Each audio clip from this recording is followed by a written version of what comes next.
गौसे आजम ओ मुर्शिद जीलानी,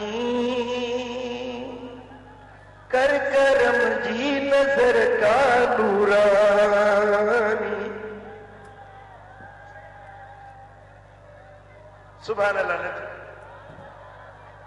गौसे आजम ओ मुर्शिद जीलानी, कर करम जी नजर का नूरानी।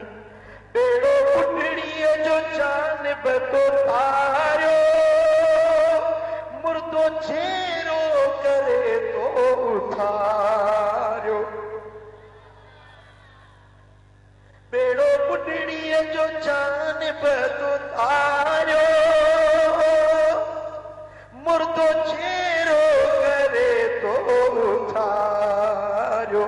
तुझी जारी करामत खानी, कर करम जी नजर का नूरानी। गौसे आजम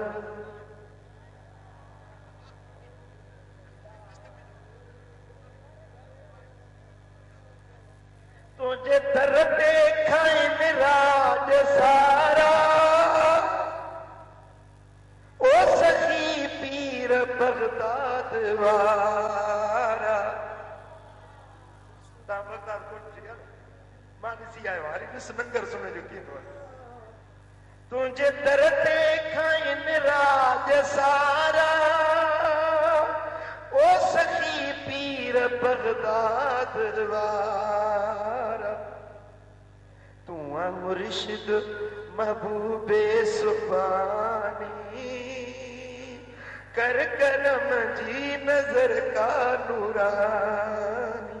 गौसे आजम ओ मुर्शिद जीलानी, गौसे तू जो मुनकिर थियो मरदूद आए, उन जो जीअण ई बेसूद आए। बेचकर जे याद न करे आए न तो तुझो खैर न हो। याद करे ॿुधाइण ईंदड़। ओ तुझो मुनकिर थियो मरदूद आए, उन जो जीअण ई बेसूद आए। तुझे दुश्मन ते ग़ल्बो शैतानी, कर करम जी नजर का नूरानी। गौसे आजम ओ मुर्शिद जीलानी, गौसे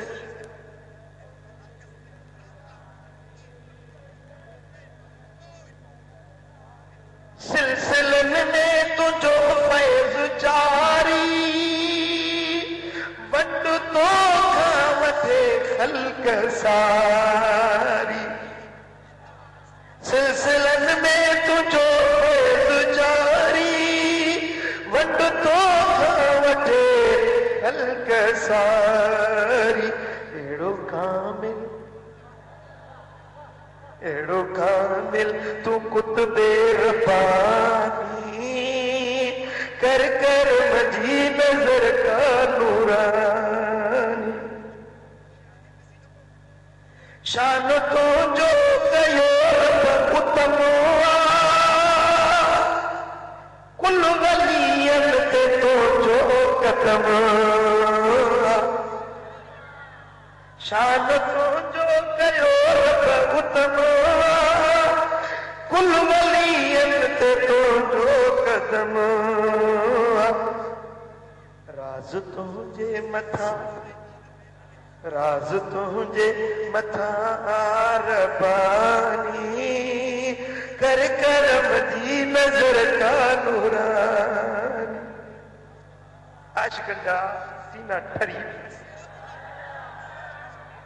कर मुला तुझो खुदार आए, तोखे पार पकदार आए।